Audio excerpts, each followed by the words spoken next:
supremacy. With this particular video, I want to reveal to you that you are not your self. CELLF, self, cells, however you want to pronounce it. You are not yourself. That's the difference between you and yourself, or cells. For example, cells die, and your cells are reborn every 7 years. Your cells will completely have replenished. In 7 years, you have totally new cells. So you could not be those cells. And you could not be the cell or the prison that you consider to be you. Who you think you are is a prison that only lives within your consciousness. Your entire body has regenerated. You're not the same person that you were 7 years ago. You're a different physical being with totally new cells. You have a totally new body every 7 years. The only thing that's trapping you in who you were is your consciousness, your mental attachment to who you think you are based upon how you perceive your experiences and what you've been through, and how you have come up with a definition of who you are based on those experiences. And then that has become an ego. Then you have become obsessed with that, and now you think, oh, I love myself. And really you love your cell, because that's not you. You're changing every moment. You're being renewed, and you have the opportunity to be a new physical entity every moment. But your consciousness is reprogramming your physical body with your old self. It's keeping you in the same cell. So even though you are a new being,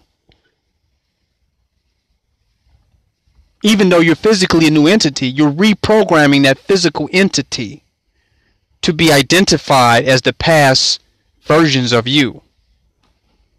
Who you think you are is a phantom, is a ghost. It's not attached to your body, but it programs the body so that you can carry out the same energy, the same frequency, the same pattern, or the same personhood that you once were. That you can maintain a certain type of continuity or a certain consistency of selfhood, because you are constantly dying. You fear death. You've already died physically. You die every 7 years. They say a cat has 9 lives. You have like more than 9 lives. Divide the average lifespan, say it's 100 years, by 7. That's how many lives you have. But you're only living one life, one consecutive life. That is a consciousness entity. That the you believe that you are, that the you have become attached to being.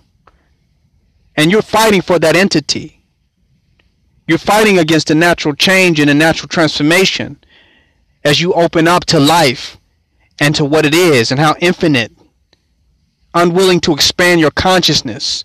You believe that what you went through somehow defines who you are, or where you've been, or who you've known, and how those people reacted and responded to you and approached you. You believe that that defines your personality. So you keep playing the same music and watching the same movies and trying to maintain the same dislikes and the same taste, so that you can keep this artificial entity alive, so that it can be parasitic and dominate over the new cellular entity that you are. You are a new physical being. So then now there's 3 entities. It's like a trinity or a triune being. There's the you, that is infinite consciousness, that is infinite darkness, that is infinite void, that can become all things and yet remain nothing at the same time. That's the you. And then there is the self, the cell, the prison. A cell of who you think you are, what you think your limitations are, how you think the world responds and reacts to this being called you. Not you, but the entity called you, that has a name, that has a history, that has experiences, that has memories, that has sentimental values, that has emotions, that has things they cannot get past, things that they cannot forgive, things that they cannot let go. You're defined by a stream of consciousness that you got on repeat. You are not yourself. The self is the prison. And when you can transcend beyond the idea of what you consider to be yourself, then you can go into God consciousness. And you can embrace yourself as the all constantly transforming. You can embrace yourself as the all constantly regenerating and renewing itself. The you that you believe is you died. You just didn't go to the funeral, so you believe it's still alive. Because it was such a subtle transformation of cellular death. It's so subtle and so slow on a gradual level that you tend to look in the mirror and see the same person even though you're a different entity. You tend to see life the same way when there's been zillions and quadrillions of changes that have occurred around you. You still see the same thing because you live in a perceptual prison, trying to maintain an artificial reality, not willing to let go. You believe you are what you have experienced and what you have seen and what you have perceived, and you have created an identity out of all that. And now the maintenance of that identity is more important than expanding your consciousness to be able to travel through infinite reality of being and beingness itself. You are not yourself, so you could not love a self that you're not. The self that you think that you are, that you love, is an idol,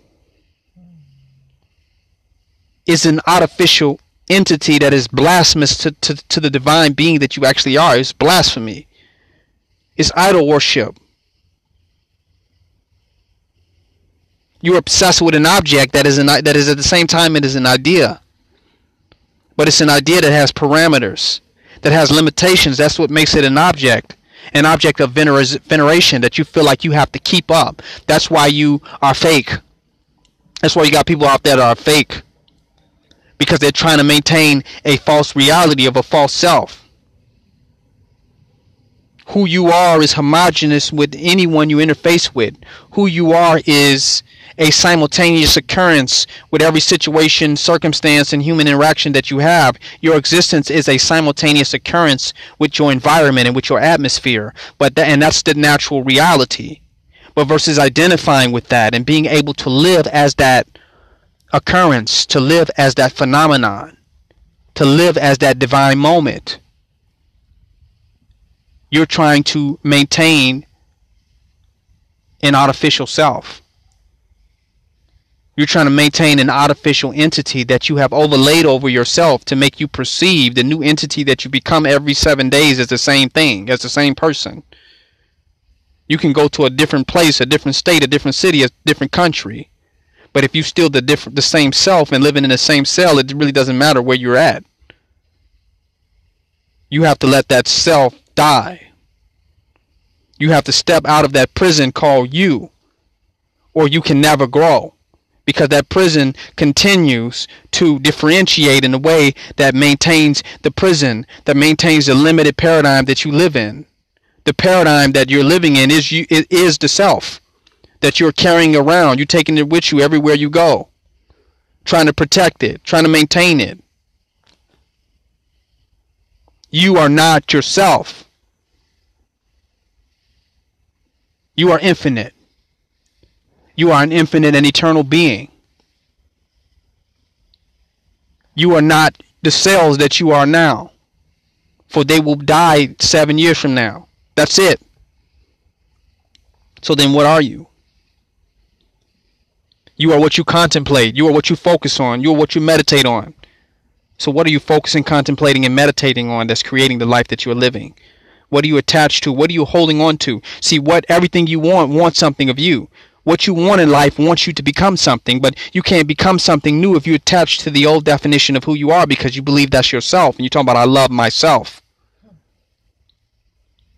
Hate who you're not. To love who you are is to love an infinite being that is constantly, gradually growing and expanding. That has no parameters and no limitations, that's interfacing with a live stream, with a live reality, with an organic, animated world that's constantly transforming. You are not yourself. The self that you think you are is relative. Relative to who you've known, where you've been, what you've experienced, the climate, the terrain, the circumstance, who you think you are, who you think is yourself is a relative entity. It's not you. It's a reflection of a situation. But as you continue to travel and journey, and you leave who you were and who you think you were behind, you will become a new entity and a new being that is infinite, with infinite ability, infinite power, that can embrace all, be all at the same time, be one with everything all at once. No matter the situation and circumstance, you're immediately one with it, because you realize you are an infinite being. You're not just yourself. Yourself is old information. Yourself lives in the past. Who you are is the present moment. You're the life of the moment. You're the life of the present moment as it is transforming, as it is extending, as it is inverting and outverting, as it is collapsing and contracting. You are all. So how can you love yourself if who you are is outside of the cells, outside of that? How can you love yourself if who you are is beyond yourself? If you're all in everything, you're not yourself. And when you realize that, you free yourself to the infinite becomingness of who you are, who you can be, the infinite transformation. You can't get to where you're trying to go until you can go beyond where you at. But if you believe where you at is who you are, then you will be imprisoned in the thing that you call self. It will be your cell. It's King Noble Black Supremacy.